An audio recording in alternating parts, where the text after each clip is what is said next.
that every revolutionary act is an act of love, and this is an act of love. All power to the people. I said the P is for power, the A for action, the NT because now is the time to get it done. See, the H is for heart and the E for effect. The all hold it down at the end for respect. Who am I? A Panther. Who am I? A Panther. What I got soul. What I got love. What I got pride. What I wanna be free. Reach your hands in the air if you feel like me. Who am I? A Panther. Who am I? A Panther. What I got soul. What I got love. What I got pride. What I wanna be free. Reach your hands in the air if you feel like me. Can you see the pride in the Panther as he glows in splendor and grace, toppling obstacles placed in the way of the progression of his race? Can you see the pride in the Panther as she nurtures her young all alone? The seed must grow regardless of the fact that it's planted in stone. Can't you see the pride in the Panthers as they unify as one? The flower blooms with brilliance and outshines the rays of the sun. Outshines like the sun, shines out like the sun, shines bright like the sun, brings light like the sun. P is for power, the A for action, the NT because now is the time to get it done. See, the H is for heart and the E for effect. The all hold it down at the end for respect. Who am I? A Panther. Who am I? A Panther. What I got soul. What I got love. What I got pride. What I wanna be free. Reach your hands in the air if you feel like me. Who am I? A Panther. Who am I? A Panther. What I got soul. What I got love. What I got pride. What I wanna be free. Reach your hands in the air if you feel like me. This song is dedicated to all those who live and die for the struggle. Panthers, children of the Panthers, and all those who strive for free minds, free souls, free bodies, and freedom, and love. Love. Love is the engine to the revolution. Now, democracynow.org, The Quarantine Report. I'm Amy Goodman with Juan Gonzalez. As Black History Month begins today, we look back at the assassination of Black Panther leader Fred Hampton in Chicago 51 years ago, and how new documents reveal more details about the FBI's role in the murder of the 21-year-old revolutionary. Fred Hampton was killed December 4th, 1969, when Chicago police raided his apartment and shot and killed him in his own bed. Black Panther leader Mark Clark was also killed by police in that raid. Authorities initially claimed the Panthers had opened fire on the police who were there to serve a search warrant for weapons. Evidence later emerged that told a very different story. The FBI, the Cook County State's Attorney's Office, and Chicago police had conspired to assassinate Fred Hampton. Now, several hundred pages of FBI memos and reports obtained by historian and writer Aaron Leonard through a Freedom of Information Act request document that the director of the FBI's Domestic Intelligence Division, William Sullivan, and the head of the extremist section of the Domestic Intelligence Division, George Moore, both played key roles in planning the raid and the cover-up that followed. For more on what these documents say, we're joined by Flint Taylor and Jeff Haas, founding members of the People's Law Office in Chicago, who are the lead lawyers in the landmark Fred Hampton and Mark Clark civil rights case. Their new piece for Truth Out is headlined, "New Documents Suggest J. Edgar Hoover Was Involved in Fred Hampton's Murder." Jeff Haas, let's begin with you. You wrote a book about Fred Hampton. Talk about what these new documents show and what you see as the smoking gun of J. Edgar Hoover's direct involvement. Thank you, Amy. Well, first of all, it's 51 years after the incident and 40-some years after the trial. We had never gotten these documents before. But what they showed was that Hoover and Sullivan and Moore were following Roy Mitchell, a special agent in charge, very closely with regard to O'Neill. And they were complimenting him and rewarding him from the moment he gave the information and the floor plan to Special Agent Mitchell. They were congratulating Mitchell on what a wonderful job he did with this informant. Of course, Mitchell got the floor plan, gave it to Hanrahan's police, and that's what led to the raid. The floor plan even showed the bed where Hampton and Johnson would be sleeping.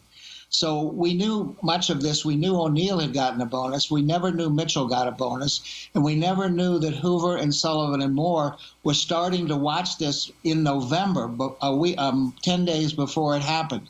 They were monitoring exactly what went on. And so it was approved at the highest level. And during the trial, we had sought to go up to Sullivan and Moore and Hoover, but the judge wouldn't allow us, and we thought perhaps even John Mitchell and Richard Nixon were involved. We didn't have these documents, so we couldn't uncover that. This also shows that after the raid, the head of the FBI in Chicago met with and congratulated the informant O'Neill, thanked him for his information, which led to the success of the raid as the Panthers. Make a speech because white people, you've been listening to white people for 400 years. They said they were going to do something. They haven't done a thing as far as I'm concerned in re-enfranchising the black man. It's up to the individual to do something, to force the government to give the black man a decent place to live, a decent place to bring his children up in. That could have been my son lying there. And I'm going to do as much as I can. I'm going to start right now to inform white people of what they don't know. The Reverend said, the white man can't cool it because he's never dug it. And I'm here to try to dig it. Because I myself as a white man have got a long way to go and a lot to learn. I haven't been in your place. I haven't suffered the way you've suffered. I'm just beginning to learn the nature of that experience. And somehow that has to be translated to the white community now. Time's running out for everybody. All power to the people. Hey, that's Marlon Brando. That was at Bobby Hutton's funeral. And he was speaking to the people and letting them know, I guess, how he felt at the funeral. But back then, the Panthers was new and it was okay. It was okay to stand up and speak and be and to support the Panthers. The imperialists have learned. They took a lesson from that. They understood they had to separate the people from the celebrities. So like you won't see that anymore. You won't see celebrities on his level or the level of Marlon Brando. He's one of the greatest actors I ever lived. You would never see somebody on that level standing with revolutionaries because they understand once they do that, that's career suicide. And they're too scared. They don't want to lose their money. They don't want to lose their fancy homes. So they're not coming down to come work with the people. But before we even start, we all know what's going on in Gaza. And we know what's going on with the ICJ and South Africa taking the Palestinian case to the ICJ. And last week when we had the class, I told you nothing was gonna happen. Nothing happened. It came out like both sides, the people that are for the war, the people that are against the war, they both acting like they want something, but nothing happened. All they did was tell Israel to go come back and make sure and show them, I think in a month, that they're not committing genocide. Like what courthouse do you go to and somebody say you did something to them and the judge be like, yo, go home and come back in a month and show that you're not doing nothing to the person? Like it just, like we were saying last week, when we was going through the political education class, and they was telling us, like these imperialists, they come together and they form groups, they form alliances to be able to maintain power. That's exactly what they're doing at the ICJ.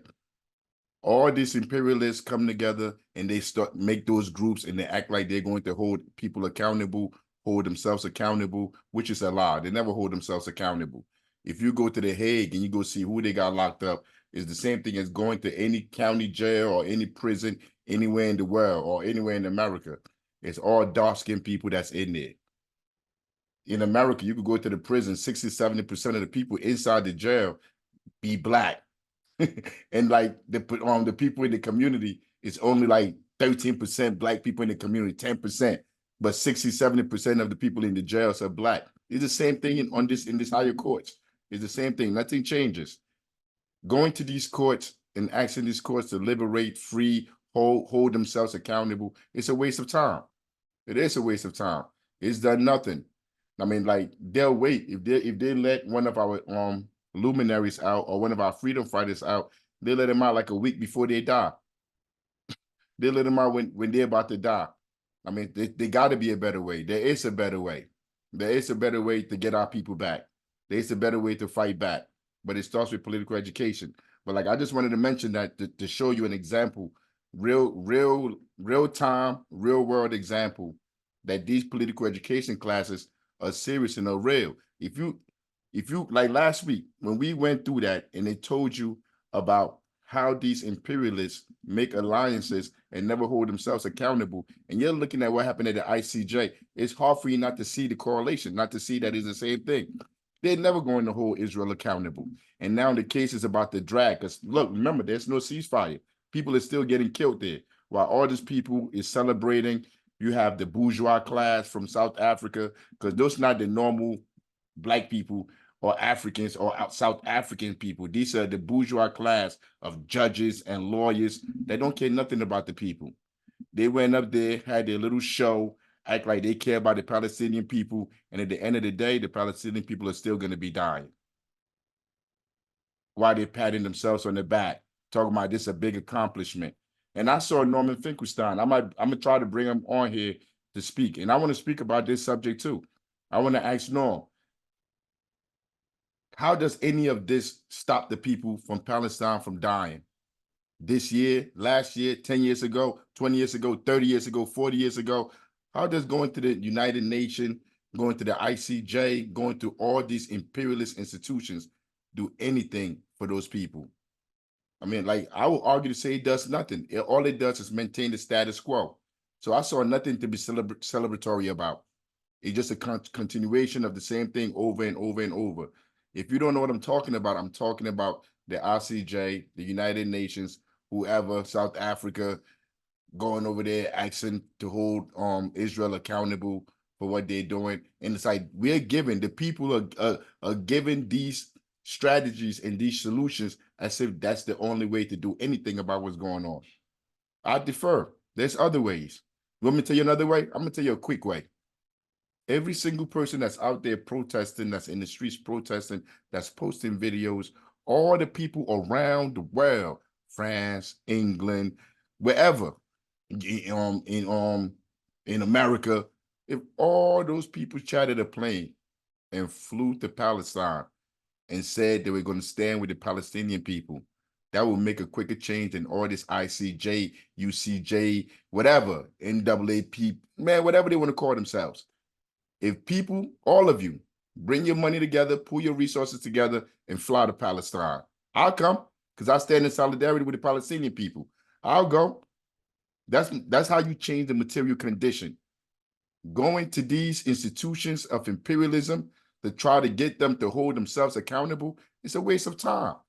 Yo, the war in Israel, the war in Palestine by the Zionist people that are in Israel, the war against the Palestinian people by the Zionist people that are on Palestine, on the land they now call Israel. That war is not about religion. That war is about imperialism. It's about taking the resources of other people. Those bombs that are being dropped on those women, children, men, everybody there, the animals, the dogs, the cats, because I know everybody care about dogs. All those bombs are coming from America. That's your tax dollars. When you pay taxes, when you go to work and you get your check and they take the money out, they use that money to make bombs to go kill people. And going to their judges is not going to liberate anyone, period. Let me start with the class. All power to the people. Welcome to the Bobby Hutton Political Education Course. Each week, students will be assigned readings and videos to study and will convene once a week to discuss the material, interpret, break down the core concepts, questions, and answers, and to prepare for next week's study material. Remember that taking notes can be really beneficial, even audio ones, and don't be afraid to ask for help. We are all in this together. Real talk. Like, you'll take the notes, go through this material, and come back and let's talk about it. Whatever questions you have, let's talk about it. Each week, you are encouraged to bring the following: quotes from the material, questions you have, your interpretation of the material, core concept, revolutionary spirit. The first duty of a revolutionary is to be educated. To be a Panther, we must understand our history, our political line, strategy to overthrow our oppressors. Upon completion of the political education program, graduates will become members of the UPM, receive recognition, and will be encouraged to begin organizing in their local communities.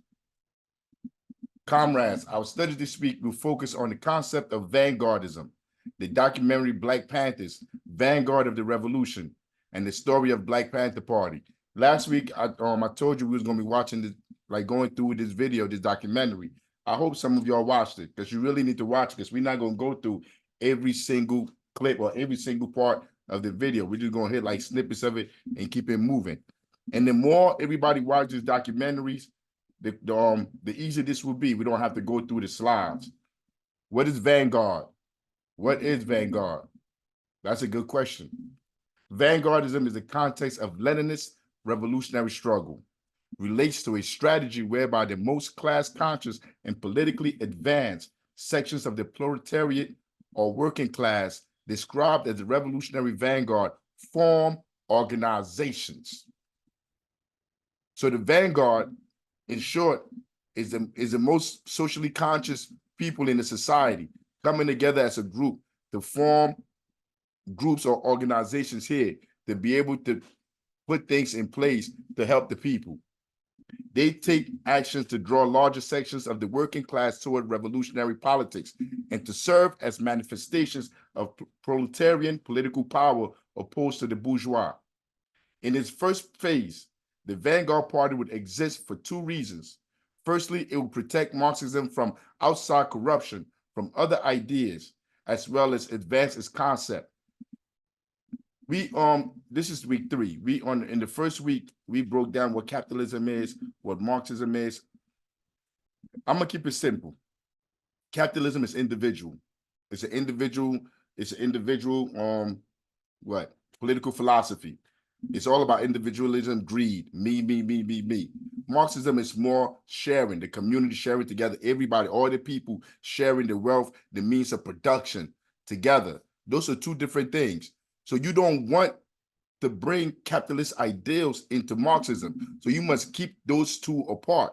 And the more you do this work, the more you come around people and you're trying to organize in the community, you're going to see how hard it is to keep the Marxist line. Because if you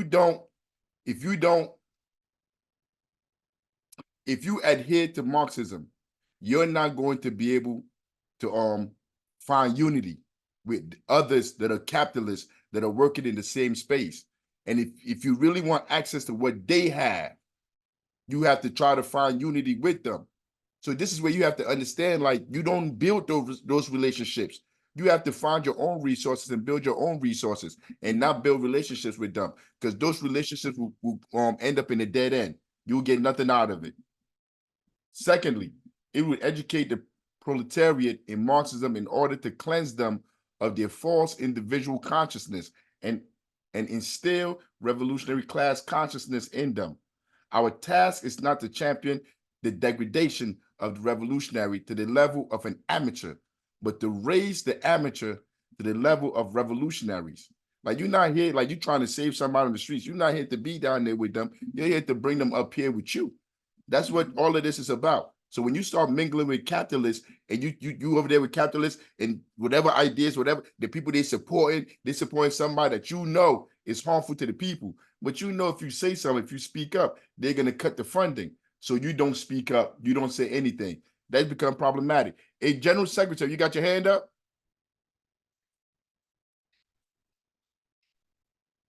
Oh, somebody want me to clarify what Vanguard is? Like right now, whatever community you're in, your people are there suffering. The people in the community that come together to organize to put things in the community. So they have bad education. A group of people come together and they organize and they put schools in the community. They put after school programs in the community. The people are starving. So the people come together and they work together to produce food for the people. That group of people that's working for the people, that's the vanguard. Their work, and that's what we're here doing. That's what we're trying to build here. Like we're not just here, just coming here every week just because it's fun, it's cool. Nah, I like coming here. I like being with other intellectuals. But the main purpose of this space is to build the vanguard, to find the people in the community that are willing to do the work for the people, that are tired of the system and how the system operates, and they want to change the reality. So they come together to build these institutions. Because after we graduate here, those that graduate, our first task is building an institution in the community together without resources, not going to beg anybody. That's going to be one of our first tasks after we graduate the cohort from here. According to Lenin, the purpose of the Vanguard Party is to establish a dictatorship of the proletariat, a rule of the working class. The change of the ruling class from the bourgeois to the proletariat makes possible the full development of socialism. So the Vanguard is here to educate the masses of the people, to get them under control. Like this week, to get them under control is what I was saying. This week they had Davos or something like that, where all the rich people come together and they sit around and they talk and they strategize how they're going to control our lives. Yeah, our lives. I'm talking about the richest people in the world. They go there. The politicians go there. All around the world, they go there. Google it when you get out of here. I mean, these wealthy people sit around the table and they strategize how they're going to control our lives. The Vanguard is who does that for the people. That's what the Vanguard is. The Vanguard are the fighters for the people that are going to put the things necessary for the people to be able to survive. I hope I explained that good enough. I'm about to play Fred Hampton. Fred Hampton, he's about to basically say the same thing. He's about to tell you about our struggle, who our enemy is, and what we're here to do in the community. I'm the deputy chairman of the state of Illinois Black Panther Party, Fred Hampton. And a lot of people don't understand the Black Panther Party's relationship with white mother country radicals. A lot of people don't even understand that word that Edgar uses a lot. But what we're saying is that there are white people in the mother country that are for the same types of things that we are for stimulating revolution in the mother country. And we said that we work with anybody and form coalition with anybody that has revolution on their mind. We're not a racist organization because we understand that racism is an excuse used for capitalism. And we know that racism is a byproduct of capitalism. Everything would be all right if everything was put back in the hands of the people. And we're going to have to put it back in the hands of the people. Everybody in the state of Illinois is going to have to be involved or even around the revolution because we're going to have one. We're going to have to do more than talk. We're going to have to do more than listen. We're going to even have to do more than learn. We're going to have to start practicing, and that's very hard. We're going to have to start learning, and you learn through practice. We got to start making mistakes, and you learn through making mistakes. We got to start getting out there with the people. And a lot of times we think we're better than the people, but that's an insult, and that's criminal. Think you're better than the people. So we got to get together and learn where it's at. It's going to take a lot of hard work. Education for children is something else. You ought to dig on it. Every sister in this audience. Now, every sister in this audience ought to get themselves together and come on down and help us with that Breakfast for Children program. You ought to come down and help feed them children in the morning. We have Breakfast for Children because we teach the people through practice, through observation and participation, that people can be fed free. That's the people's thing. Socialism is the people. You're afraid of yourself. If you're afraid of socialism, you're afraid of yourself. We know they have our pictures. We know they're looking for us. We know they want us. But we're still saying that even though we could be in a sense, as far as this system goes, on the mountaintop, we in the Black Panther Party, because of our dedication and understanding what's in the valley, knowing that the people in the valley, knowing that we originally came from the valley, knowing that our flag is the same flag as the people in the valley, knowing that our enemy is on the mountaintop, our friends are in the valley, we say even though it's nice to be on the mountaintop, we're going back to the valley.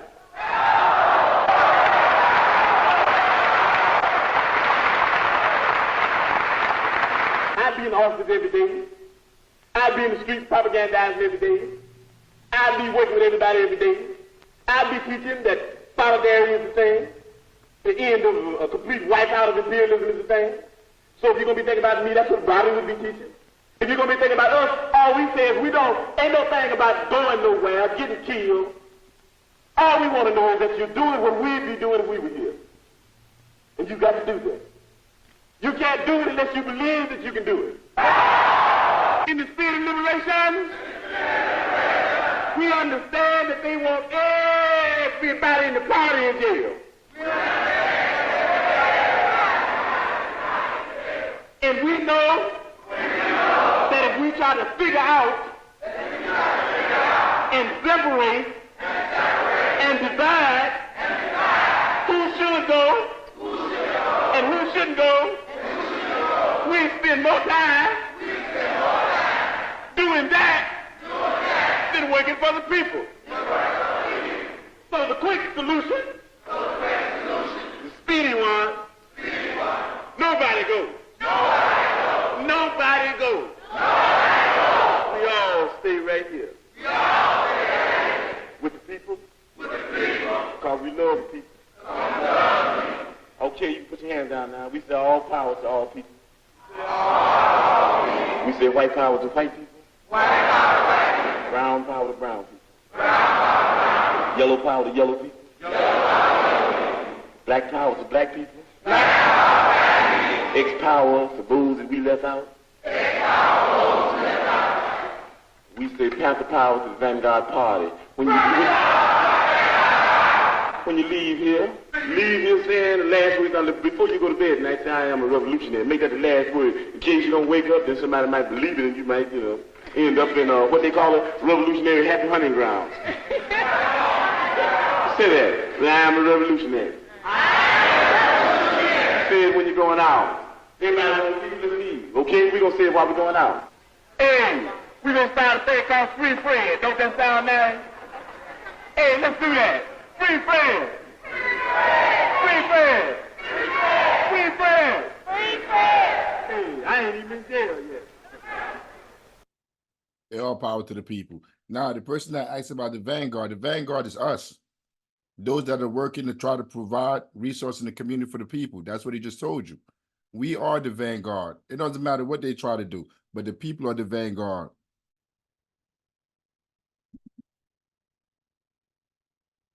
Serve the people survival programs. Panther survival programs included free breakfast for children. See, like when you're serving, like when you come in the community to work for the community, you got to meet the people where they at. You can't be talking about all these things that the people don't even understand and that has nothing to do with the people. You can't organize the people like that. So what do the people do? The people are hungry. So you have the free breakfast for children, free food for families, free health clinic. The people are sick. Sickle cell was real big during the 60s, 70s. Free sickle cell testing, community police patrols. We still do that. We still police the patrol. Police the police. When the police is somewhere to pull somebody over, you pull over and make sure that that person is okay. We still do that. We got videos of that everywhere. People's free ambulance. When we come together as a group. We have to, people's free ambulance. You don't have to get like a big ambulance with the little sirens. You could get a little minivan, a little Honda Odyssey. People get sick. They want to go to the hospital. They're scared to call the ambulance. People can go in there that are qualified. People that are in medical school, that go to school, that know what to do, can go pick those people up and take them to the hospital. We could do it ourselves. You don't have to wait for nobody to teach you how to do nothing. You don't have to call them to come and do it. We, the people, have all the resources we need to do what we need to do in our communities. That's what the Pantherism is really about. Showing you and telling you that you don't need these government, you don't need to wait for no rich person to come in and do anything for us. We can do all these things ourselves. Free breakfast for children program. Party members set it up. We involve as many of the community members as we can. Bobby Seale. These quotes and stuff are from the video that we were supposed to watch. We were showing love for our people in our community. David Lemieux, Black Panther Party. The free breakfast for children program served about 20,000 meals per week to young people in 19 communities. It wasn't a fly-by-night thing. It really actually was making a difference. Beverly Cage, historian. Now, that, like, if you have a program in the community, like we have programs in the community, and you're serving the people every single day, yo, that's how you organize the people. That's how you build relationships with the people. Yo, you can march. You can go to marches. You can go to rallies. You can go vote. You could do all these things that they tell you to do, that imperialism tells you to do if you want change in the community, and nothing will change until you get inside the community and you start working with the people. That breakfast program, yo, that child that's hungry that you're feeding every day, you think 10, 15, 20 years from now, they're going to forget that? They're not going to forget that. They're not going to remember you marching down City Hall, though. They're not going to remember none of that. They're not going to remember you going to go vote, but they're going to remember you bringing that food to them, talking to them every day, helping their lives get better. The Black Panther paper. People would never be able to see or talk to in person could get their hand on the paper. It was very important to get the paper out. The paper contained the 10-point platform illustration, said who the party was, what they were about, what they hoped to achieve, etc. It cost 12 cents to print the paper, and they sold it for $0.25. They'll load boxes or bundle papers in an assembly line while singing. This is the pictures and stuff that they took. I mean, like when we talk about pigs now, people be so scary, yo. People, like when you say the word pig, and you talk about the police, yo, the other people, the people that are around, they're so scared because they don't even recognize these chants no more. This kind of way of looking at the police, looking at the people that are oppressing us in the community, have been washed away from us. We have been conditioned by the Uncle Toms, by the sellouts who control our society, to see these people as one of us, to see the police as something that you should try to emulate, something that you should go to school to try to become, instead of seeing them as the tool that imperialists use to keep us in our place. Yo, these sellouts and these Uncle Toms come in our community and persuade us to join the police force, and they say that's going to change the condition on the ground. 30, 40, 50 years now. How has that turned out? Because they killed all the people that was screaming off the pig. We don't want the pigs in our community. The police are against us. The police are a terrorist organization. The government got rid of all those people, and they put people like Al Sharpton, the Obamas, all these people. What's his name that died? The congressman that died, John Lewis. They put these sellouts in position of power to influence the masses of our people, to believe that becoming part of these institutions will change our condition. Becoming part of these institutions hasn't changed our condition. That's not me just saying that. That's the numbers are telling you that. You go look at the numbers, they will tell you that. You go look at the study, they will tell you that. Things are actually getting worse. Things haven't gotten better. But these papers, they did the paper, they did all of this to get the word out, to let the people know what was going on. They sent it to jail and everything. In Oakland, being Black means that you don't feel. Once again, this is from the video we're supposed to watch. These are quotes from it. In Oakland, being Black means that you don't feel the same feeling of safety as white people. Black men are treated just as poorly in California as in Mississippi. Police drew guns and used excessive force regularly. To say the least, police relations were not good in Oakland. We use the Black Panther as a symbol because of its nature. A panther doesn't strike anyone, but when he is assailed upon, he'll back up first. If the aggressor continues, then he'll strike out. Dr. Huey P. Newton, Minister of Defense, Black Panther Party. Following the law to the letter, they patrolled the police carrying their firearms. We'll stop, we'll get out of the cars, and we'll walk up to the scene. Those who have brought rifles will carry them in the open, clearly visible, showing Forte, Black Panther Party. We would stand at a distance where the police couldn't say we were interfering with their arrest or detention of the individual, and make sure there's no brutality, UP Newton. We refer to ourselves as the Vanguard, and we were leading by example, a new course that we wanted the entire community to follow, showing Forte. No, we do that here in Newark. We police the police, we feed the community, we come up with this program. Yo, we are the Vanguard. I don't know any other Panther organization in Newark, New Jersey doing any of the work that we doing. I don't know any. And if they are, we're supposed to be in alliance with each other. But like I said, I don't know any other organization that's going out here policing the police. I mean, if like this video is going to be made public, we're going to put it on YouTube. And anybody from Newark, New Jersey, yo, tell me, let me know any other organization or any other Panther organization, because you do have other Panther organizations in the city, but they work for the city. You have Panthers that work for imperialism. Those are not Panthers. They're COINTELPRO. They're really not out here fighting for the people. They're trying to convince the people what the imperialists in power are doing. It's okay. And it's co-signed by the Panthers. They're blaspheming.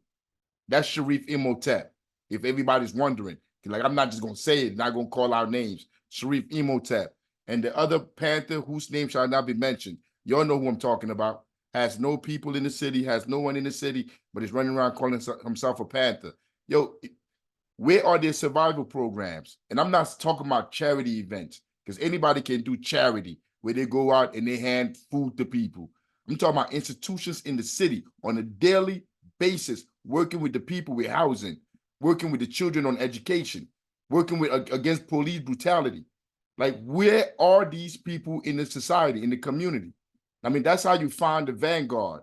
We are the Vanguard. And we're doing these classes to try to find more people willing to join the Vanguard. The parties off the pigs chant spread around the country through college campuses and other protest movements. The police must be brought under control by any means necessary, including through force of arms, if need be. These racist Gestapo pigs have to stop brutalizing our communities, or we're going to take up guns and drive them out, Chairman Bobby Seale. We can't have freedom until capitalism is brought down. We can't be free under the system that oppresses us to begin with. Elaine Brown, Black Panther Party. This is the chant right here.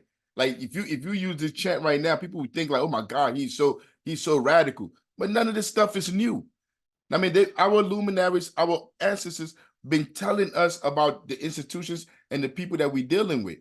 But for the last 30, 40, 50 years, all this stuff has been removed, and things like DARE, like D-A-R-E. Remember when you was in school and they brought the police?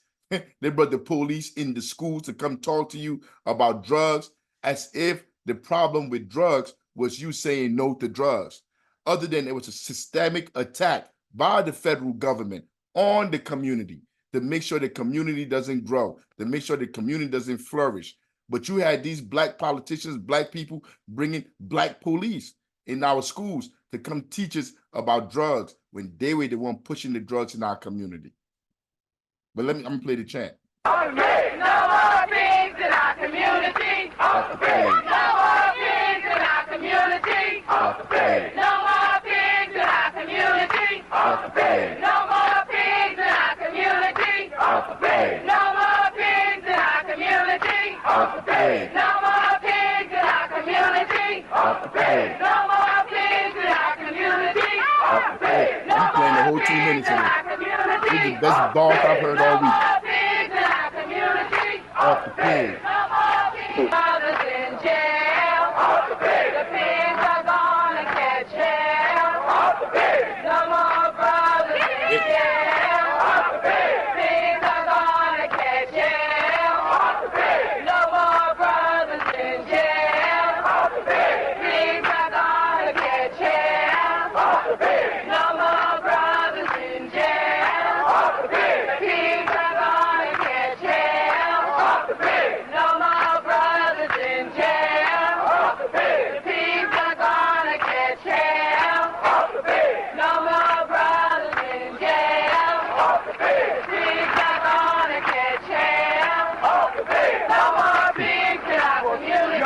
Revolution has come. Off the pig. It's time to pick up the gun. Off the pig. Revolution has come. Off the pig. It's time to pick up the gun. Off the pig. Revolution has come. Off the pig. It's time to pick up the gun. Off the pig. Revolution has come. Off the pig. It's time to pick up the gun. Off the pig. Revolution has come. Off the pig. Time to pick up the gun. Off the pig. Like when you looking at that video, It's crazy because like now when you have organization, you have protests, you have all these NGOs, you have all this politicians bring out the groups that they're funding, this little fake nonprofits that they're funding in the community in Newark. Whenever you see them having a rally, POP, you see Pop having a rally, like they bring all these organizations that are getting funded by the state, by politicians to come out. And when they come out, they act like they're fighting for the people when most of those people don't even live in those communities and not even from those communities. And the things that they're asking for, the community's not even asking for them. The community not asking for them because the community know like it's a lie that the government is not going to do none of these things. So we come out and we say like the schools are messed up. We say we want to change the curriculum. We want a curriculum that's more that benefits our children, that explain to them that the world that they're living in. Then you get this sellouts and this Uncle Tom's come out and they ask for charter schools. And they tell them to bring charter schools. So now they're bringing a charter school that they pay the teachers less, like the community has less power. And it's the same thing, the same curriculum as the public school. And at the end of the day, nothing really changed. But these people go run out here talking about something, they're fighting for, what they call it? They call it school choice. We're fighting for everybody to have school choice. The Cory Booker's in them. Like that's what they did in Newark in 2012, 13, 14. Like they came in here, they brought in the charter schools. Instead of fixing the schools, fixing the education system, they brought in all these things that the community never asked for. And then people think like when you watching it on TV, you watch it on YouTube, you Google it up, and you see these people on there, you thinking, yeah, they're out there really fighting for the people. So they're stunting you. They're stunting the people. And that's why we need a cadre. You need a cadre of people that are really on the ground doing work every day, speaking for the people. And then when they come out, we tell them to go home. We send them home. We don't let them walk in our streets as if they got credibility. They have no credibility. Anybody that want to join the government, want to be part of the government institutions, believe in electoral politics, they don't serve the people. They serve the imperialist government trying to maintain the status quo. That's what their duty is. And all revolutionary, all activists know that. The political ideological line, the militant appearance and posture, how they carry themselves, and their uniforms all impose a higher standard on revolutionary movements. The media was drawn to the image. There's a standard of aggressiveness, of militance, of forcefulness that is the sort of standard we haven't had in the past. Julian Bond, Student Nonviolent Coordinating Committee, Julian Bond. The Black Panthers are very unique. I think the Black Panthers really understood the media. They knew what we were after, and they knew what we were focusing on. Some could say the media exploited the Black Panther Party, but you could also say they used us to their advantage. Jim Dunbar, journalist. I wanted to say something about this stuff up here. Let me see how they carry themselves. Nah, but like it's hard for me to make myself a sympathetic figure. When I'm reading that, that's all I was thinking about. Like when I'm speaking to these pigs, I don't speak to them all docile, like seeking people to feel sympathy for me. I speak to them like I got a set on me. Like I know who I am, I know my destiny, and I will not allow them to treat me like anything other than who I am. I know who I am. So when I speak to these people, even when they're trying to take away my rights, I seem like I'm the aggressor. I mean, but hey, I can't help that. While the media portray more of a macho masculine vibe for the Black Panther Party, they work diligently to combat sexism and misogyny. Women made up the majority of the rank and file membership by the end of the 60s. Like when most people that are not really aware, when they think of the Panther Party, they just think of men and male chauvinist behavior, because that's what the media portray. They were just walking around. But like you reading it right there, most of the people that was in the party were women. If you could check out the book, Comrade Sisters, Women of the Black Panther Party. They upheld equality and called out misbehavior. Gender roles were largely abolished. In practice, this meant that women had guns and men cooked the children breakfast. Because these roles in society that we all carry, these are roles that are passed down to us from imperialists that control the social construct that we live in, from school. They teach us from when we're little. They teach us what roles we're supposed to play, what role the man is supposed to play, what role the woman is supposed to play. But all of that is to benefit them, to maintain their institutions. Men are no different from women. Women are no different from men. I'm talking about as human beings. Yes, physically we have our differences, but as human beings, we are all the same. You talk to a woman the same way you talk to a man. You give both of them the same respect. That is what it means to be a Panther. We are all comrades. Just because you're a woman, that makes you no lesser or no better. And just because you're a man, that makes you no lesser or better than anybody else. We are all the same. We are equal. Gun control was a direct response from the state of California to the Black Panther Party. The police department had gone to lobby Congress to get a bill written. So Huey called me up and said, we have to go to Sacramento. It was conceived as a big media event. The press always at the California State Capitol. The press was always at the California State Capitol, Bobby Seale. They took a caravan to Sacramento, about 30 Panthers, most of them armed. On the lawn of the Capitol, Governor Ronald Reagan was holding a press conference. So why did they go here? In today's politics, when you listen to politicians, any black politicians, all of them, they're all the same. There's no distinguishing between them. Because if they were different, they would be in position of power. Imperialism wouldn't allow them to be in those positions. And what is imperialism? Imperialism is the oligarchs, the people that control, the people that have the power, the people that pay the politicians. They wouldn't allow these people to be in position of power if they were counter to what they were doing. So when you hear them now, they tell you, give up your guns. The problem is guns. They don't never talk about the conditions on the ground that causes someone to go out to go get a gun, to go commit a crime or participate in underground economy. They don't talk about the conditions that created that. They just say, yo, take away the guns. And back then, the Black Panther Party didn't say take away guns. The Black Panther Party said, like, we supposed to have guns. We supposed to bear arms. So they got a couple of people together, not a whole bunch of people, because they knew the camera was going to be there, because propaganda is very important. So they went there and they, in front of the cameras, to go say that they wanted to keep guns, that the Black Panther parties believe in our community having our rights to guns, being able to keep guns. And when the media was there and they were there, the way they were dressed, the way how they looked, the aggressive nature, yo, it went all over, it went everywhere. Like here, when they're doing things here, like they say, the Reverend Barber. I don't know if most of y'all know Reverend Barber, but he's one of the Uncle Tom, the fake activist people. Like they come to the city and they get the other fake organizations in the city, the other organizations sponsored by the government. And they'll go down in front of City Hall, wherever, and they'll go down to go give a speech, acting as if they care about the people. When Reverend Barber came, we went down there, and while he was talking, we asked him, how about the people that live in these communities? Like you haven't even brought none of those people out there getting gentrified. The people that are getting arrested, dragged away by the police here. You're not talking about none of them. You're talking about stuff that people don't even care about around here. When you go to those spaces to challenge them, all the cameras are there.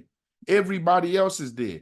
So you use their cameras and you use that event to get out what the people want, on what the people are thinking, what the people are saying, and what the people are fighting for. You say that right there in that space. We do that now. The press left Reagan to talk to the Panthers. The Black Panther Party for Self-Defense calls upon the American people in general and the Black population in particular to take careful note of the racist California legislature, which is now considering legislation aimed at keeping the Black people disarmed and powerless. At the same time, racist police agencies throughout the country are intensifying the terror, brutality, murder, and repression of Black people. Chairman Bobby Seale, this was in the late 60s, early 70s, that they're talking about this right now. And the same thing is still going on now. And whenever you see these Black politicians in our community, they're telling us to give up the guns. What they do with the fake activist group tell the people we got to have gun buyback. General Secretary, I got it, sanctuary. What is it, sanctuary, where you could come in and turn yourself into the government? Amnesty. Like, so come in, Phil Negro. Come in, the Phil Negro that ran away. Come back. We have a place for you to turn yourself into massa. Like this backward ideas and strategies to change our material condition is what these people continue to push in our communities. And look at our communities. Our communities are still the same way. Nothing has changed. Listening to these people. No, I don't think I finished. I don't. Panthers, after entering the floor of the legislature, retreat to a local gas station. A police officer sees them and radios for backup, and several cruisers show up. A Panther was asked by media, "Why do you believe the California legislature is racist?" "You're a part of it. It's a white system." The entire system. You see, like in the 60s, it wasn't as like it is today. Today, after the voting rights movement, after all these sellouts of Uncle Tom tried to mix the people in with the government, bring the people into the burning building, the burning house, whatever they call it. Now you have the police, the politicians, everybody in the community is black now. That's called neocolonialism. I think we went over that in week 1 or 2, but that's called neocolonialism. So now it's not just white people that you're fighting against. Like we can all stand up and be like, yeah, there's the enemy. Nah, the enemy looks just like you. They have family in the community just like you. You went to school with them. You know most of these people. So now it makes it hard for you to challenge them. And when you challenge them, because they know the same people in the community, they can turn those people against you to come get you. Nothing has gotten better. It has just gotten more strategic and more devious and more sinister. So like those black police officers are the same white ones from the 70s and the 80s. But we'll get to that in a minute.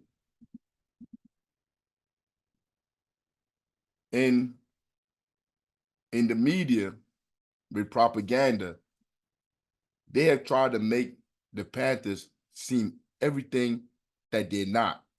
Since I started teaching this class, whatever, I talked about what the Panthers believe, the survival programs, working for the people, building institutions in the community. Yo, nothing that I have said so far would make anybody alarmed, like, oh my God, I'm not joining the Panthers. I mean, but like they use the media, they use the movies to attack the Panthers and try to dehumanize Pantherism and the work that the people are doing in the community, because that work is counter to what they want, the capitalism. I'm about to play this. This is Elaine Brown. She was a Panther, and she's going to explain exactly what I'm talking about. I'm not going to play it that long. I'm going to play a couple of minutes of it. There's no place to be right now but in it. But Fry the pigs, Dr. King is dead. There's no one in the Black Panther Party who would have spoken to the chairman of the party that way, period. So that's number one. My name is Elaine Brown. I am a former leader of the Black Panther Party in the years 1974 to 1977. I've been asked to take a look at some Hollywood films where the Black Panther Party is depicted and to give my thoughts and a review of those films. Shut that blonde man and get your white ass away from that window. Don't you know we in a war here? Hey man, he's cool. He's cool. He's one of us. Let me tell you about us. What the hell? Everybody in America loves Forrest Gump. And so the shame of it is that this one encounter that Forrest Gump has is with this insane cult group of people that doesn't like white people. Well, of course, it was a caricature and it was certainly demeaning, not to count inaccurate. Well, nobody walked around wearing that stuff. Every once in a while, we'd have those rallies in the early days where people would wear, you know, the black leather, and that was our sort of uniform, but nobody would be walking around the office with that clothing on. The Black Panthers are against the war in Vietnam. Yes, we are against any war where black soldiers are sent to the front line to die for a country that hates them. The Vietnam War was launched in 1965 by Lyndon Johnson. The party itself started in 1966. We were the only black organization that was actually a part of the anti-war movement. But then in my particular case in 1970, I visited Hanoi and other places and did a radio interview with a figure called Hanoi Hannah. And we urged our black brothers to throw down their weapons and come home. Sorry I had a fight in the middle of your Black Panther Party. So to make light of it, to make a joke out of us, then we become a caricature and a joke. There's nothing you can say about it that's good. at all as to what was the Black Panther Party in any depiction of it. And if you were to rank it, which, you know, it's just so typically American Western thinking that everything has to be ranked. But if you were to rank it, I don't think it's on the chart. It would be below 1. There's no place to be right now but in it. But Fry the pig, Dr. King is dead. Bobby was very dynamic. Bobby still was the chairman and co-founder of the Black Panther Party. But I can tell you this, there's no one in the Black Panther Party who would have spoken to the chairman of the party that way, period. So that's number one. But I can't imagine anybody, any sister or brother telling the chairman of the Black Panther Party what to do or not do.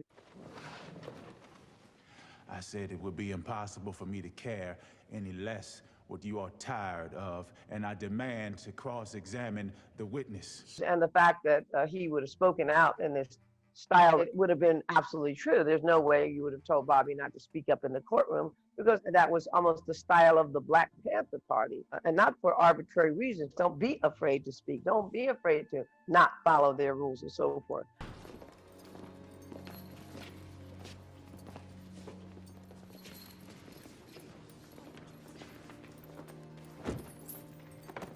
We were pretty pissed off about it when Bobby was gagged and bound. He was treated so incredibly differently than the others. I thought it wasn't a bad film as a film because it was more in tune with the times.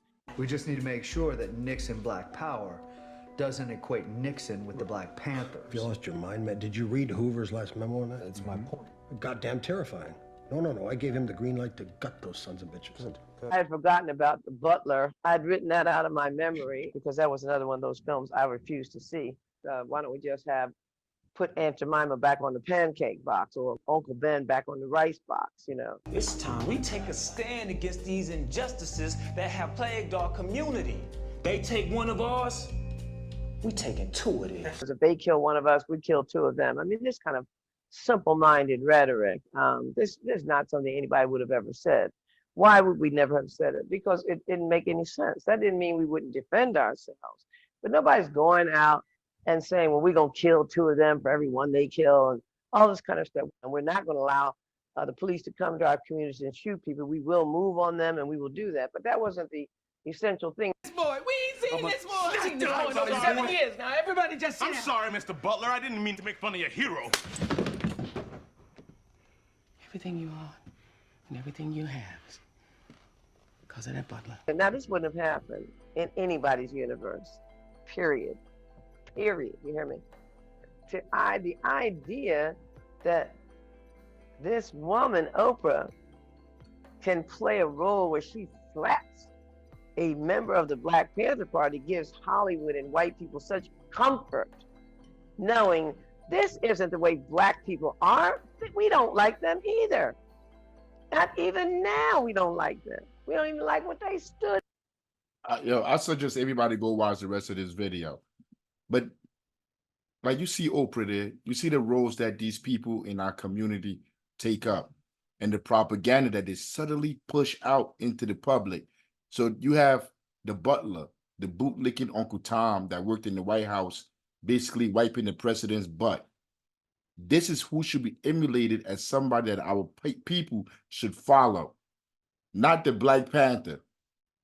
That's what she was there to portray, to let people know, like, Black Panthers shouldn't be respected. Because in any of these movies that you watch, whenever the Black person in the movie or the child or somebody wants to rebel, they go become Panthers. And when they come back, they have them looking like cartoon figures. Instead of talking about the real things that Black person probably came back and said in that house. That, look, man, Lyndon Johnson is over here dropping bombs, killing people in Vietnam. And you're over there making his breakfast every day. They're bringing him tissue to wipe his behind every day. And he's killing people around the world. Something inside of me, it just don't sit right with me, Dad, that this is the kind of person that you are. Like, that's the kind of conversation that Black man would have had, not come in there and Oprah smack him in the face. But this is the subtle ways in which they dehumanize the organizations in our community that fight for the people. And people think like all this stuff, like these actors, these celebrities don't know what they're doing.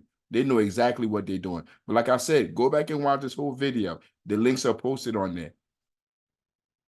Gun control. I don't think that loaded guns are the way to solve a problem that should be solved between people of goodwill.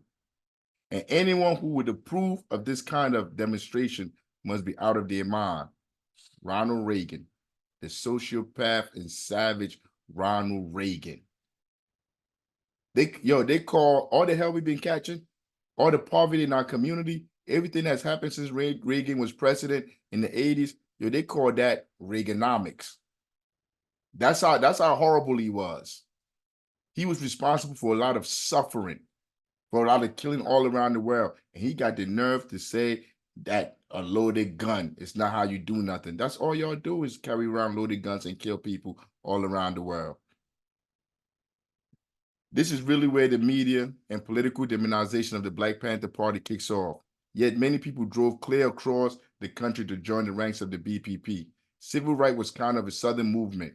Having this kind of organizations talking about housing, welfare, and health, that was the stuff that people in the North could relate to. It's stuff we're still dealing with. We're still dealing with housing. We're still dealing with the welfare of the people in the community. We're still dealing with the health of the people in the community. All these things haven't changed. They've only gotten worse. And the people that have really benefited is the children of the sellouts that were in position of power, the Uncle Toms that joined these institutions of imperialism. The rest of us caught hell and been getting gentrified since then. There was no screening of new party growth too fast, too soon. There was no screening of new members, no vetting process, and open membership. This led to too much growth too fast and led to issues within the party. It's easy to judge by today's lens of activists, seeing decades of infiltration, Fed push, infighting, informants, and a whole slew of other issues. In the late 1960s, Kathleen Cleaver was already concerned. We would send members of the organization to help connect people to us, but it was destabilizing in the sense that it was somewhat chaotic, the way the party was growing. It was too fast and too big. Kathleen Cleaver, Black Panther Party. Remember, this is all from the documentary. These are quotes from the documentary. That's why we're doing what we're doing now. To be part of the United Panther movement, not to be a Black Panther, to be part of a United Panther movement where we are building the cadre to do the work in the community. You have to graduate this 10-week political education course.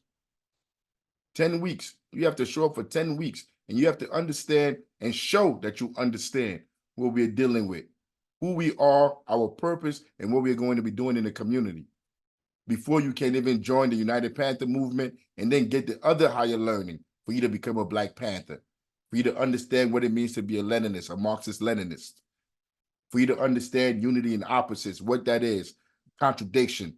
That contradiction, everything comes with contradiction. To understand what contradiction is, you have to graduate from all of that to become a Panther. We can easily just go outside and give people hoodies and T-shirts and be like, yo, you're a Black Panther. You can easily do that. But then you're not going to go nowhere. You're going to have issues inside the party. And once you graduate, you join the United Panther movement and you want to be a Black Panther, then we're going to show you. We're going to provide you with the reading with the resources, the reading resources for you to understand why we do what we do, why we don't do the other, whatever. We'll give you all of that stuff once you graduated from the 10-week. But the entire process is to make sure we don't have people coming into the feds that are coming to destabilize what we're doing. Like we have a party where there's no checks and balance. You have a chairman that cannot be dealt with, that cannot be controlled. Nobody controls nothing. You have leadership all around the country. No, we don't do none of that. We are not doing any of that. The people are going to be control of this party, the people right here, whatever communities you're in, the people in that community, the individual people in those spaces are going to control what we're doing here. And that's how we're going to move from here forward. I don't care if it takes us 3 months to get 3 people, to get 4 people. Those 4 people are going to be worth more than 100 because they understand what we're doing here and they're ready to join us in the struggle. Not when we get halfway, they tell us like, let's go vote for Biden. He dropping bombs on people. He giving the bombs to Israel for them to drop on the Palestinian people. We talking about we're in solidarity with the Palestinian people, and then talking about let's go vote for Biden. It's crazy.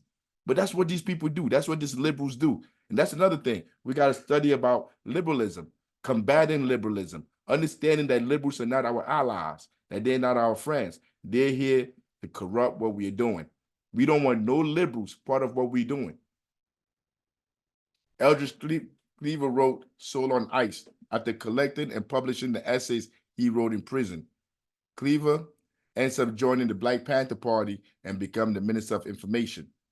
Cleaver made the party credible to Black intellectuals, the white left intellectuals. They all loved Eldridge Cleaver, Claiborne Carson historian. Let me tell you something. Yo, we're not trying to be credible to anybody.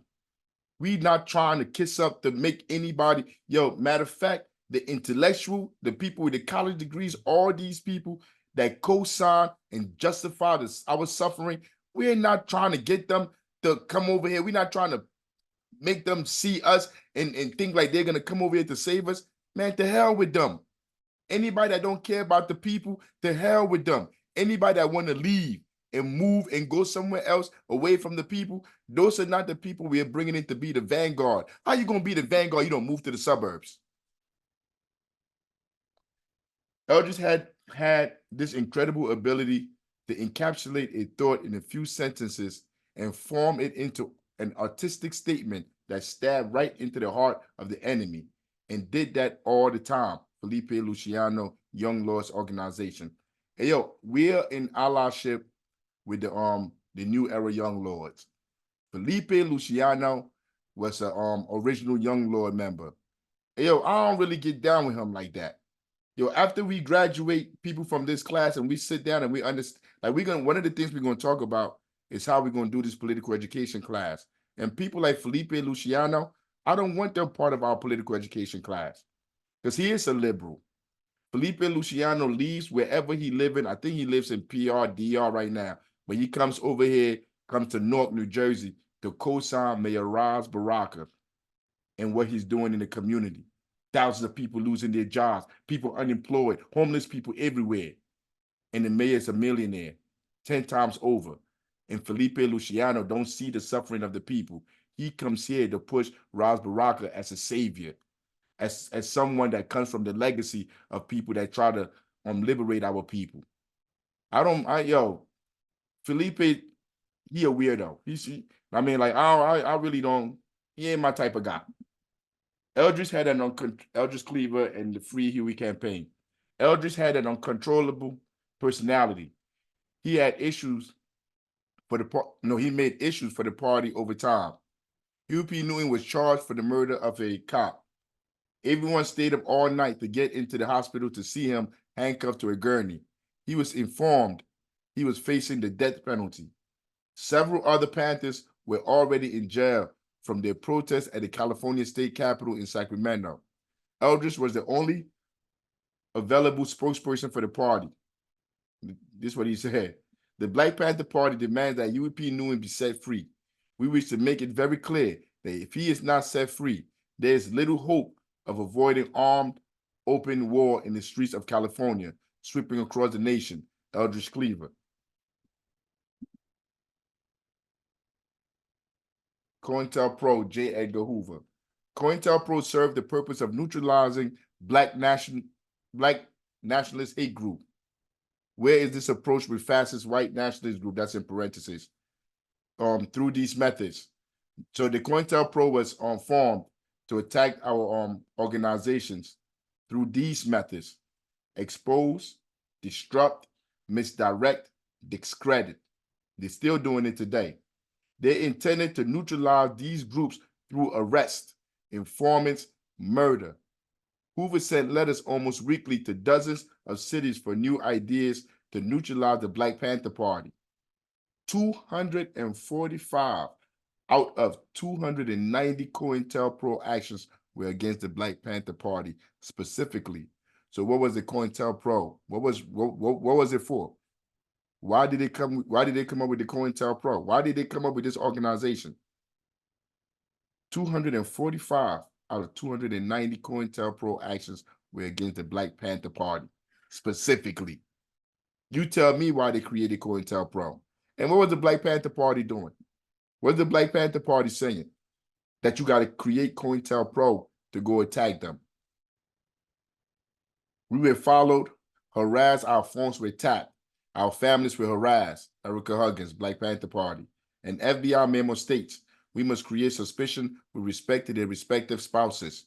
Your imagination and resourcefulness must be employed in order for the Bureau to be successful. This is the FBI.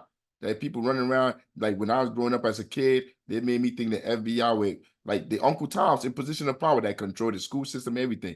The movies, they made me believe the FBI was an honorable institution.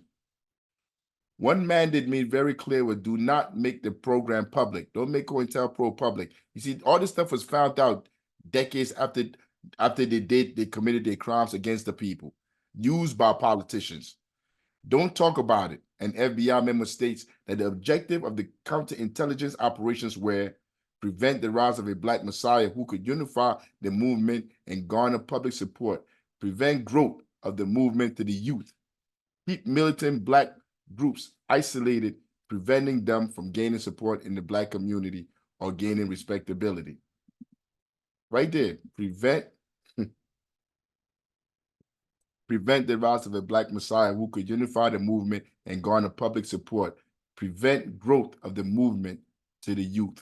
I want you to remember that. I want you to remember that. When people talk about their activists, they're really working out here in the community. What are you really doing in the community? What are you really doing in the community? Let's go back. What are you really doing in the community? How are you organizing the community to do anything for the community? It said that every revolutionary act is an act of love. They want to keep the knowledge from those kids right there. All power they don't want the kids to know the world that they're living in. P is for power, you must neutralize the people that will teach those kids. Yo, our duty is to go find these children and create programs and institutions that they will want to come to. And once they come to these programs and institutions, teach them the society that they are in, that they have no problem, no choice but to survive in. But you have to first bring them in. You have to organize them. So this is our daily, this right here that you're watching, is our after school program every single day that these kids go to school. So once they go to them brainwashing factories, to brainwash them and condition them, we have to find ways to bring them in, to undo everything that they've learned from those imperialist institutions. Yo, I brought this back to show you. When they show, and this is like, they gotta keep us away from the youth. It's ways to get to the youth. It's ways to organize our people. It is. You have to go out there and do it. Keep going. Thank you, General Secretary. Right here, right? Next slide. Hoover was concerned with the rise of the Black Messiah. He saw Fred Hampton as filling that role. William O'Neill became an informant in June 1969. At a rally December 3rd, Chairman Fred predicted his coming death. Howard Seyfried of the Chicago PD said this was a political assassination. We all know it's a political assassination. We all know now, but they knew then. Eldridge Cleaver started calling the Black Panther Party weak and reformist, denouncing the party and its administrators. We just couldn't get excited about survival. But this is what I talk about, like bringing people in early, bringing people in because they have access to a certain class of people. That is all liberalism. That's all liberalism. When you bringing people in and they don't understand what they're here to do and they're making unprincipled peace with people that their duty is to oppress the masses of the people, that's liberalism. Newton kicks the Panther 21 out of the party following an open letter criticizing him and demanding transparency in donated funds. Eldridge Cleaver, on the other hand, supported and defended the Panther 21 effectively. There was a split in the party. We can't have those kind of issues now. Everything can be under the leadership of one person. The people make the decisions. So when we graduate here and we become part of the cadre, part of the Vanguard, and we part of the United Panther movement, and then we become Panthers, we make decisions as one. One person does not make the decision. The chairman does not control the entire party. The chairman is just there to manage everything. And the chairman is not there forever. You're not a chairman until you die. No. Other people are chairman. Other people that are qualified. One person, like this is not a what? What's the word I want to use? A dictatorship. Where one person is the chairman. I am currently the chairman right now. But after we graduate people, we should, if somebody else want to be the chairman, we should have elections for people to have to be chairman. One person doesn't need to be the chairman forever. We move around. I was the captain. So if I'm no longer the chairman, I have no problem being the captain because my whole purpose is to move the party forward. I don't care if I'm the Minister of Information. I don't care whatever title that the people see fit for me to have, I would take and I would do it to the best of my ability. The Black Panther Party has split into two factions. This is from COINTELPRO, this is from the FBI memo. Because they are in charge, they're in control, they know everything that's going on. This is the memo that they're writing. The Black Panther Party has split into two factions, namely the Cleaver and Newton supporters. See, because they fed information to both of them to break them apart. This dissension offers an exceptional opportunity to aggravate and possibly neutralize through counterintelligence. The FBI was picking at Huey and Eldridge to sow distrust. We thought the FBI wanted to kill us, shoot us, blow up our offices. I don't think we realized how insidious their plan was, Kathleen Cleaver. The split erupted across the media. Jim Dunbar, AM, had booked Huey on his show and set up a phone call with Eldridge from Algeria. Huey had hoped to show that Eldridge and himself were on the same page. Eldridge sabotaged that, criticizing David Hilliard, chief of staff of the Panthers, and the party, falling apart at the seams. Huey was livid and called Eldridge back, expelling intercommunal section.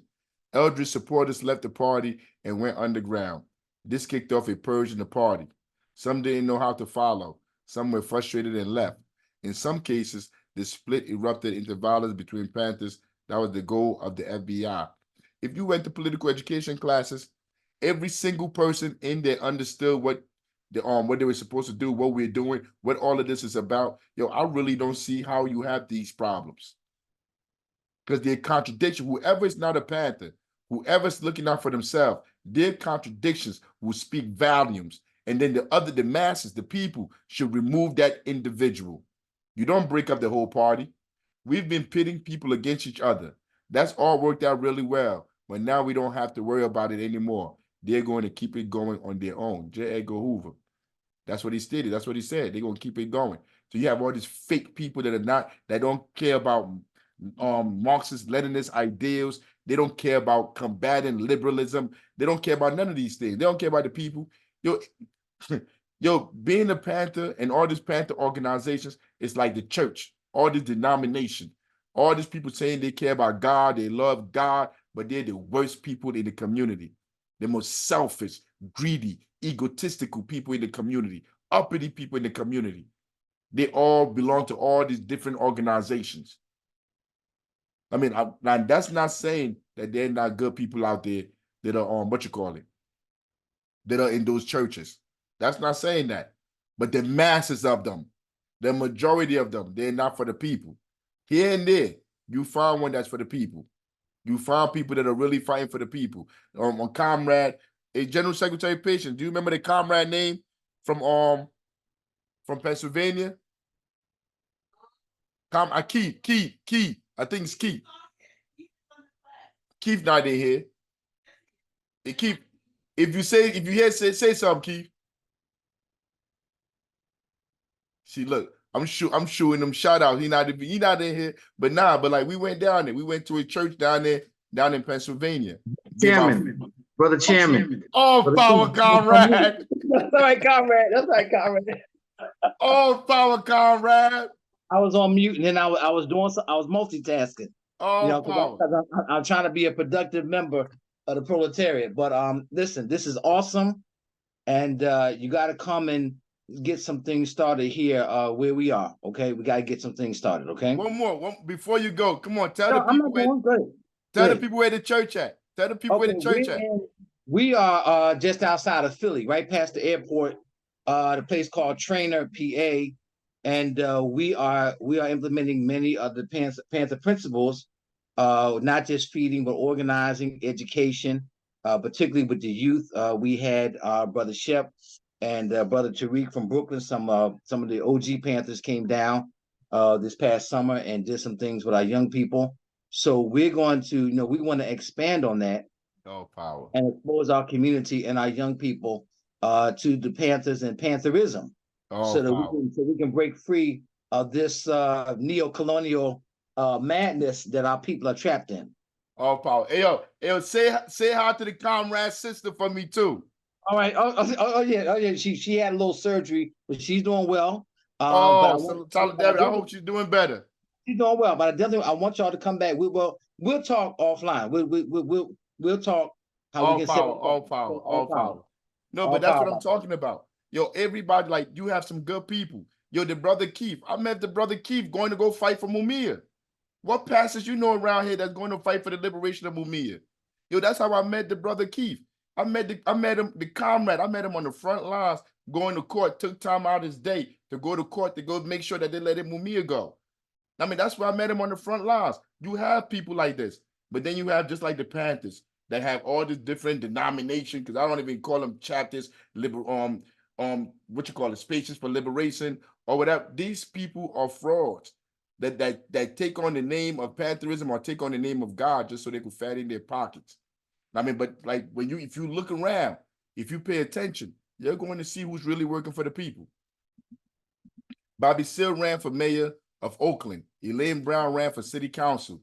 I got a call at Baltimore Panther office from someone on the central committee who told me to begin closing party programs. We were instructed to cease and desist party operations and to bring as many party members to Oakland as possible. Steve McCutcheon, Black Panther Party. Bobby ends up in a runoff election versus conservative incumbent Mayor John Reading. The Panthers' goal was to increase Black voter turnout in Oakland through registration drives, door-to-door canvassing, visiting churches, dope houses, and taking to the streets. Did I skip something? The light up. He been putting people. Nah. No, I didn't. I got it. Bobby would take Secretary General, your mic is off too. Bobby would take buses and speak directly to the people. Bobby made a promise that he'll give away 10,000 bags of groceries with a chicken in every bag. They did 6,682 bags and got between 20,000 and 50,000 voters registered. In the end, incumbent John Reading was reelected in the runoff election. There wasn't a plan B. Once the campaign was lost, there was kind of a void. Flores Forbes, Black Panther Party. The other Panthers nationally kind of ceased to operate. They had depleted their personnel and resources for the electoral campaigns. But we don't believe in electoral politics. That's what I'm talking about. But these are individual people that made individual choices. Because if you're really against imperialism, how are you going to run in imperialist elections? Like, that makes no sense at all unless it's to benefit yourself. That's the only reason why you're running it, because you're the only one that's benefiting. The people not benefiting. If it's an imperialist election, social construct, the revolutionary would never win. You're never going to beat them at their own game. You can forget about it. So instead of all that energy he was using, giving away chicken for people to go vote, you should have been feeding the people in the community, working with the people in the community. And now when the electoral process is done, you're gone.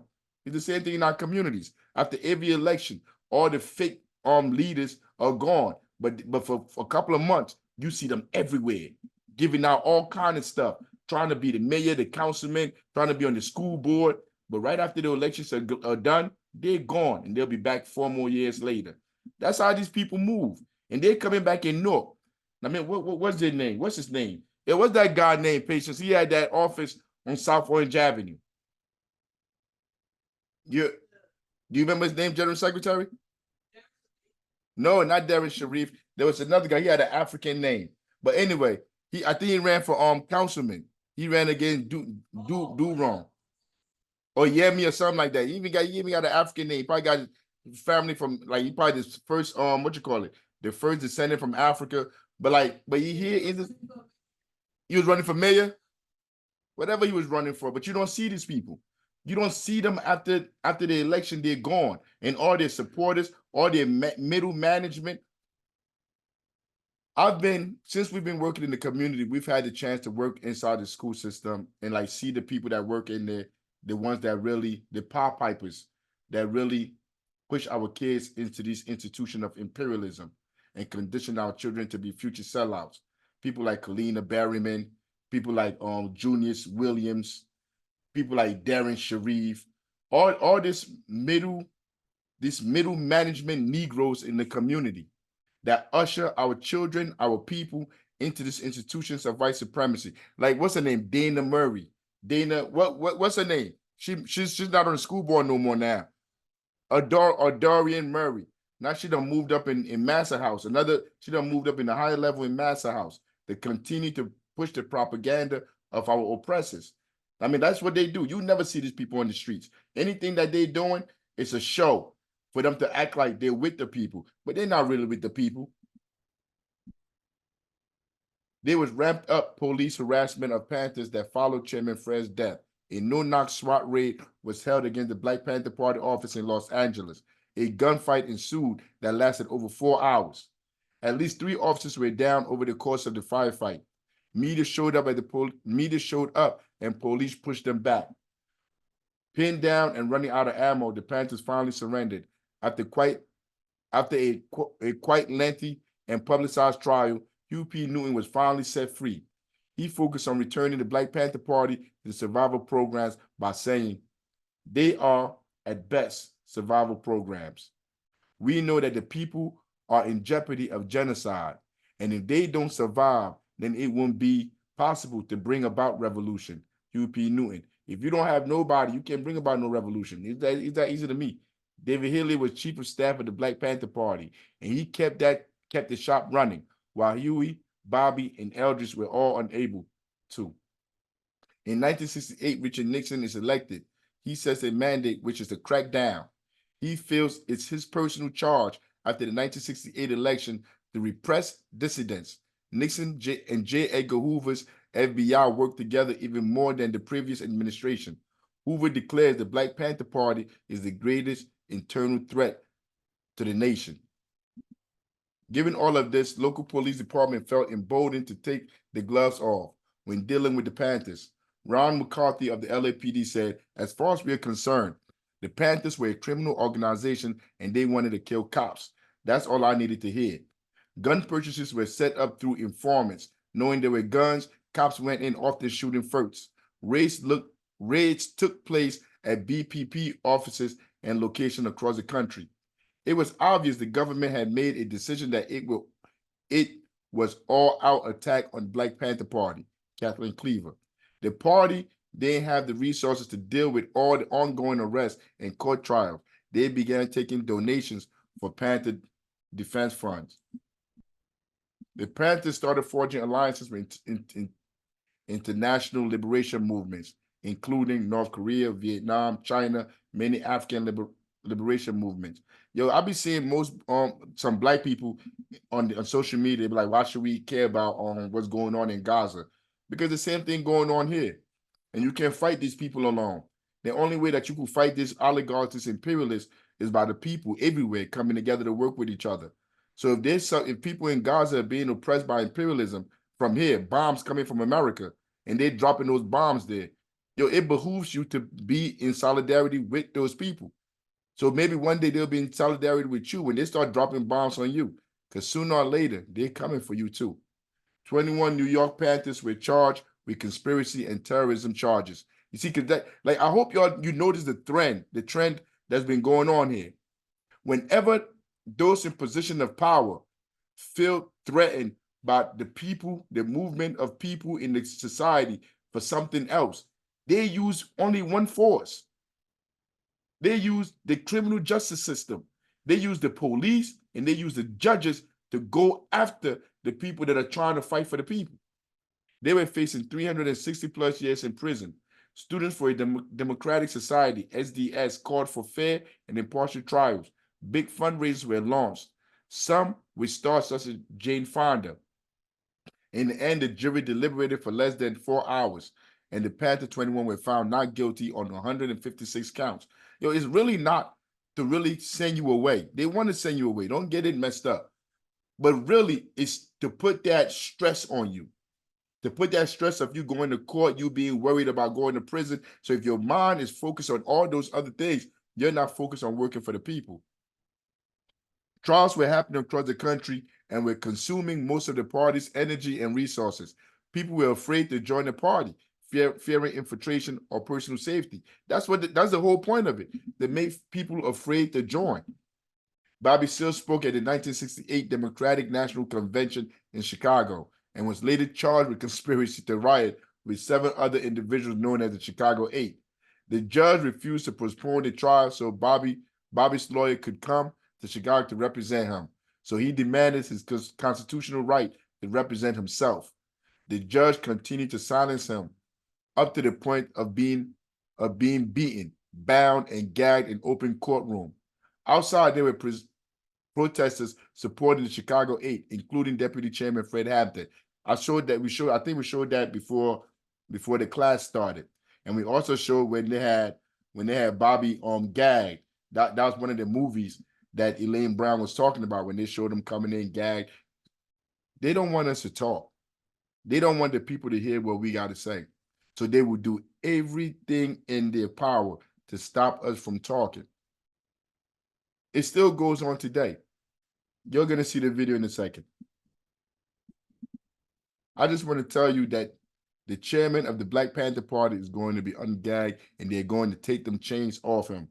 Bobby Seale is going through all sorts of physical and mental torture right now. You can jail a revolutionary, but you can't jail the revolution. Fred Hampton, Deputy Chairman of Illinois' Black Panther Party. The effect of the death of Martin Luther King for the Black Panther Party was overwhelming in the sense that once King was assassinated, and the way he was publicly assassinated, it shattered many, many people. It killed the last chance for me to be peaceful with them. They killed our last chance of Negro negotiation. They killed a man who walked through hell to try to get along with you, and you kill him, Kathleen Cleaver. Eldridge Cleaver felt if they didn't act, they would no longer be the Vanguard. Many refused to participate, but little Bobby Hutton followed Eldridge. Bobby Hutton is who this class is named after. I never met Bobby. I wasn't around, but Bobby's legacy will live on way past me. Bobby Hutton was shot and killed during a routine investigation of suspicious person. They had retreated to a basement, and a tear gas canister had lit the place on fire. Trying to surrender at age 17, Bobby Hutton became the first Panther to be killed by the police. At Bobby's funeral, shot down like a common animal, he died a warrior for Black liberation in the name of brotherhood and survival. Remember Bobby, Kathleen Cleaver. After Bobby Hutton's murder, Edgar Cleaver was ordered to surrender himself to the San Francisco Police Department to go back to prison. On November 28, 1968, he didn't turn himself in and was nowhere to be found. He had fled to Algeria. Eldridge focused on open international chapters of the Black Panther Party. Whatever he did, wrong, right, whatever, man, I don't believe in turning anybody in to their judicial system. Real talk.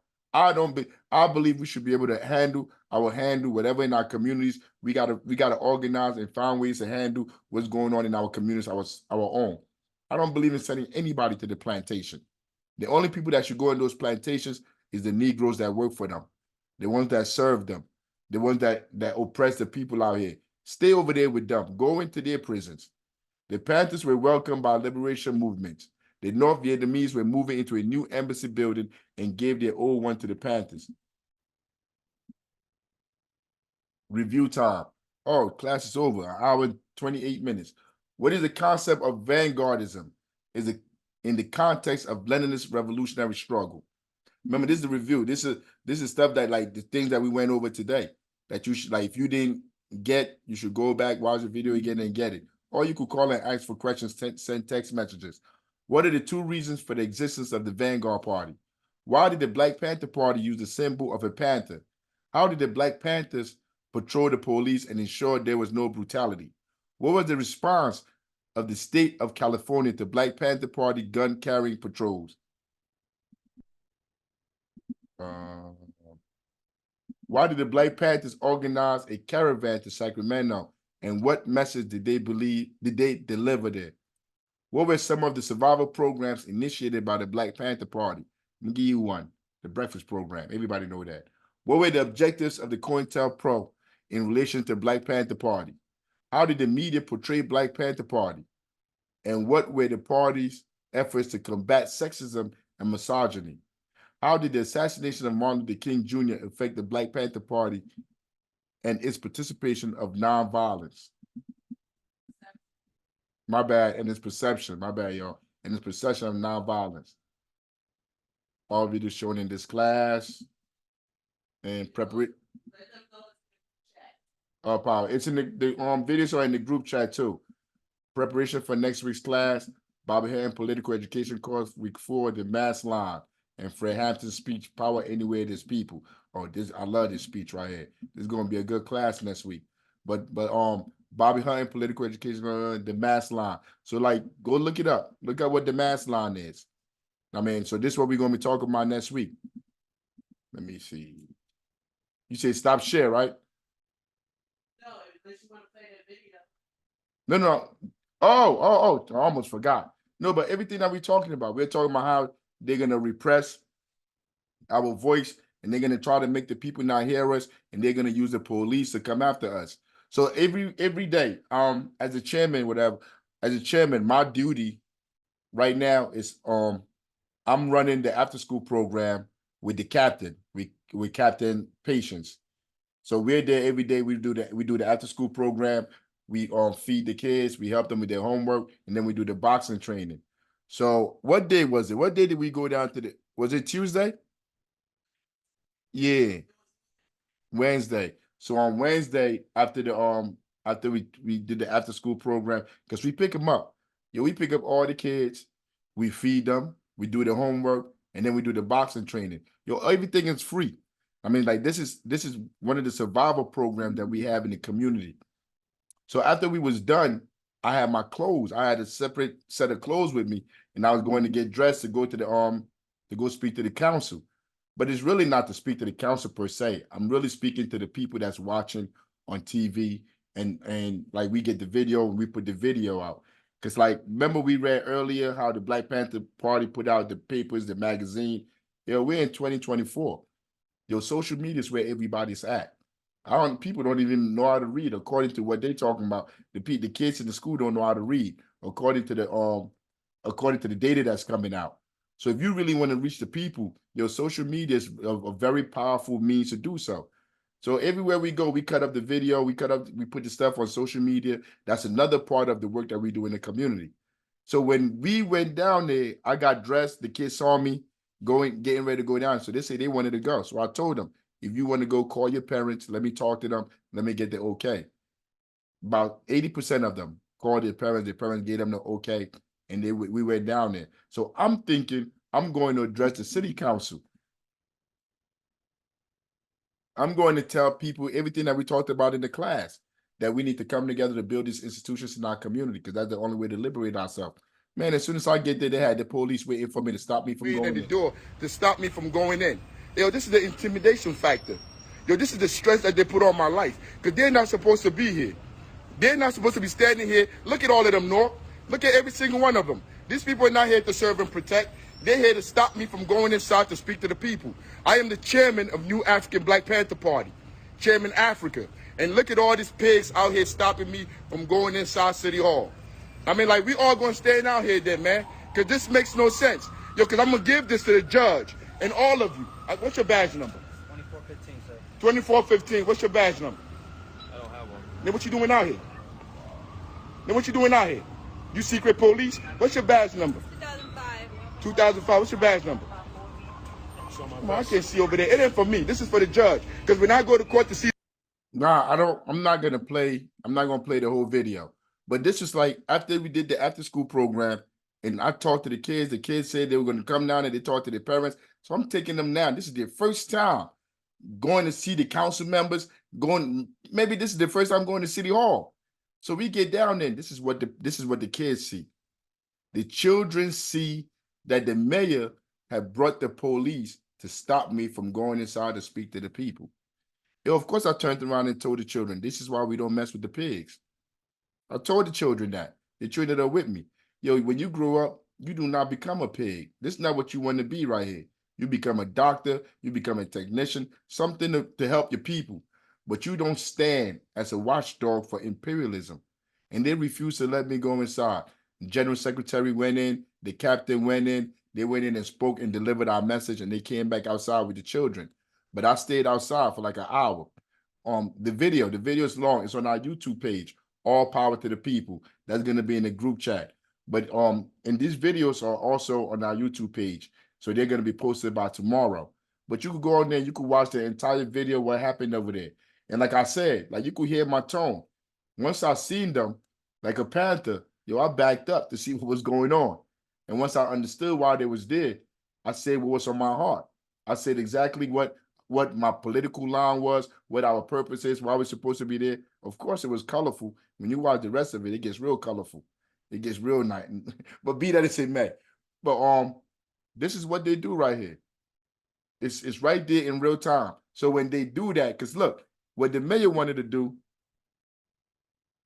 is really stop me from speaking to the people.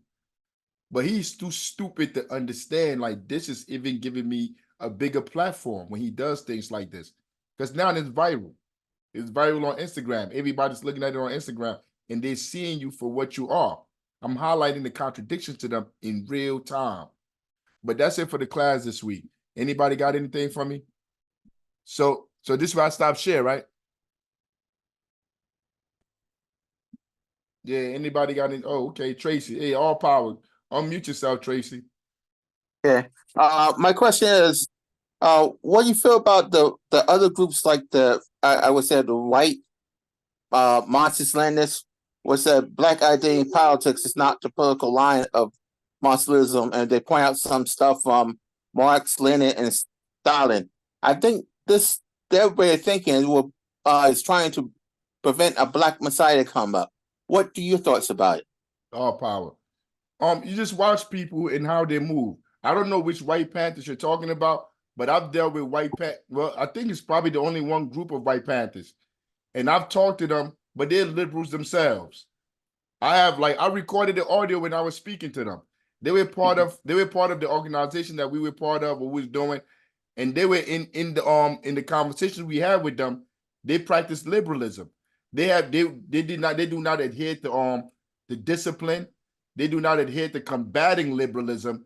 It's all, most of these people do this for credibility, for them to look like they're credible within the community. They're not really serious. When you really look into them and see what they're doing, you find out they're not doing nothing. They're not in the streets. The police don't know them in their community. If the police don't know you, the mayor and them, they're not coming after you. Nobody's coming after you. Then you're jerking wreck. You're a fraud. Because if you was really working in the community, the police would know you. They'll be coming after you. And I'm a prime example of that. They coming after me. They coming after Secretary General Patience. Like, we are in court. We got to go to court cases. These people don't have no court cases. They just did. I answered you, Comrade Tracy. Okay. Yes, I have a second question. Wait, I might be using an older term, but how you can identify stew pigeons, or my modern take would be incognegos or undercover brothers, or basically colored people, colored man who not really the brother man. How you can distinguish that from the group? We can know Uncle Tom's and Aunt Jemima's, but those sneaky ones, we won't find out till later how he can notice the view. So we, when they do step in our organization to make trouble, we know how to identify them. All power. Now it's like I said, once we graduate from this and we move to the United Panther movement, there's more studying that we got to do. And when we start studying real Leninist, Maoist ideology, and they're going to tell you, once you work amongst the people, you're going to see how they move on a daily basis. Their contradictions is going to tell you who they are. So we sitting down and we have a meeting and we say like we don't believe in electoral politics. But you got one person that keep pushing electoral politics. You keep telling us to go vote for Cory Booker, to vote for Biden. This is not the place for you. I mean, like, we sitting down talking about what to do in the community, and they talking about, yo, we need to go to war with the police. We need to go get guns and go to war with the police. Yo, that's not what we doing here. You don't have enough guns to go to war with the police. No. I mean, so why are you telling people, why are you trying to agitate people to go get themselves killed? What we're talking about is pulling our resources to take care of our people. So like these people are always going to show themselves. Once you start working with them and you're around them, you're going to see who they are.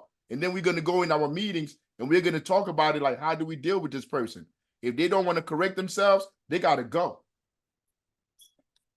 And my third question, I asked Jones Occupations, and I'm asking you, can you send me a list of books so I can get them and so I can be more prepared to pass the test at the end of this 10-week course so I can know I will pass it with flying colors? I'm going to tell you this, comrade. You ain't even got to worry about it because it ain't going to be no trickery. If you have a problem with the questions, you can always access and we'll help you. I could tell you books to read.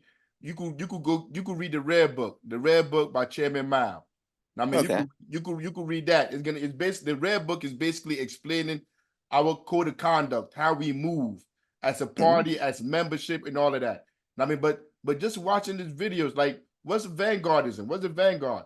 Those of us coming together to build institutions for the people in our community. You see, that's how easy the test is going to be. We're not trying to catch nobody slipping. This stuff is really basic. Like, do we believe in electoral politics? No. It's really that simple. I mean, all power, comrade. Okay. And that's it for me. Thank you very much for your time. All power. Hey, yo, go ahead. Hey, I see the homie Muta Monster Entrepreneur Initiative. Let's go, Mu. What's up, Muta? You got to unmute yourself, Mu. You got your hand up. Hey, peace and blessings. My bad. All power, all power. Everything good? All power to the people. I just wanted to let y'all know I'm in here. I wanted to, just make myself present. Peace and blessings to everybody in the room. All power, comrade. All power, all power. But yeah, like the class is over, man. If nobody has anything else to say, I mean, yo, we started at 7. It's 8:41. Yo, I'm happy. Everybody that came here, it'd be hard, man. It'd be hard navigating through this world. I mean, navigating through this world, and you see everything that's going on, you feel like you're alone. Yo, when I come in these spaces, I'm genuinely happy because I'm with other people with a good heart, with a good mind that are really ready to change the conditions in our community. Sometimes you can feel alone, man. You can feel alone out here like you by yourself. But we're gonna start a group chat. Yo, if you need anything, if you're going through anything, yo, we are the family that you're supposed to reach out to. I mean, reach out to us and we'll see whatever we could do to help out, we're going to do it. You got something, General Secretary?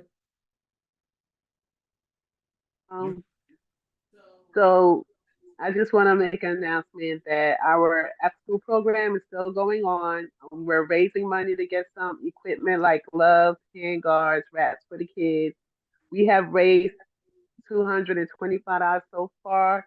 We still need more money. So if anybody got anything, to kick up, hit the Cash App. I live for the people. Also, I put all the video links for this class and the speech for next week's class in the chat. So before you leave, please copy and paste. The class will be up either by tomorrow, no later than Tuesday, with all the links as well. And that's it. All power to the people. They all power to the people. Hey, yo, I saw a picture. Like, I be feeling some type of way about talking about sports. Because I know it's a distraction. But I saw a picture of Castro playing baseball earlier this morning. Yo, how Baltimore going to lose that game, son? Hey, yo, man, I don't know about y'all. But, yo, I'm telling you, the NFL is rigged. Ain't no way in hell Kansas City should be winning. It's a good thing I ain't put my money on Baltimore, yo. Yo, I don't know what's going on with the other game, but San Francisco probably losing too. So it's going to be Kansas City and Detroit in the championship. Yo, Yo, these people weird. They're trying to take my little FanDuel money. But till next time, all power to the people. Oh, let me make sure nobody got their hand up. All right, nobody does. All power to the people. See everybody next week. All right, Chairman. Thank you. All power. All power.